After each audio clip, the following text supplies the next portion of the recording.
We have learned to solve problems and figure things out. We've learned to think independently and be self reliant. In fact, this attitude is actually encouraged.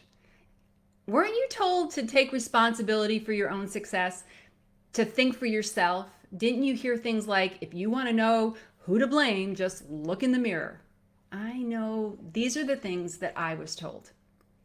Our world tells us to do what makes you happy, focus on self care, and talk about how you feel. But do you realize that when you focus more on yourself, you actually intensify the problem? Our culture says to strive, to thrive, and survive. All these words end in "ive." Did you notice that? Strive, thrive, survive. "I've." It leads us to saying things like, I've got to, I've got to, I've got to make it happen. I've got to make the difference. I've got to accomplish this goal. But be very careful, because things that are built by your own strength will require your own strength to maintain them. If you force your way through to have what you want, you will always have to use force to keep it. And if you buy your position, you will always have to come up with more money to sustain it. Have you accomplished the goals that you set back in 2021 or 2020 or 2010?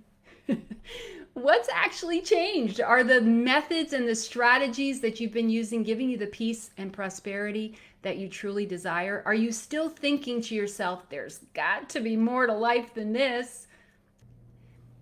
There's a verse in the Bible that says, if God doesn't build the house, the builders only build shacks.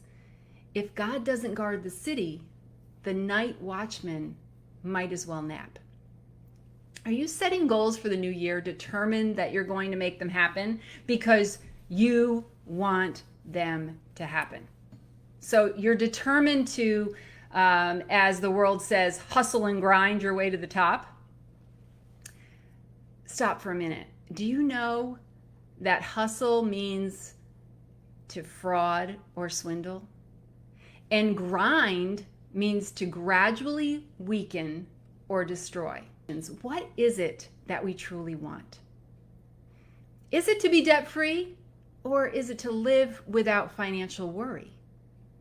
Is it to get a better job, or is it to experience respect and significance? Is it to accomplish a goal, or is it to find purpose in our lives?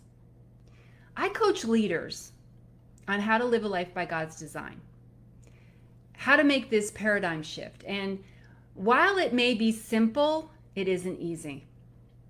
It's not. Choosing a life by God's design guarantees, as Ephesians 4:14 says, that we no longer be like babies. We will not be people who are always changing like a ship that the waves carry one way and then the other.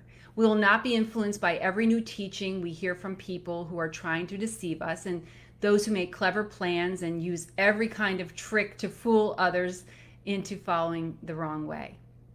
So what and who are you following? And what and who are you listening to?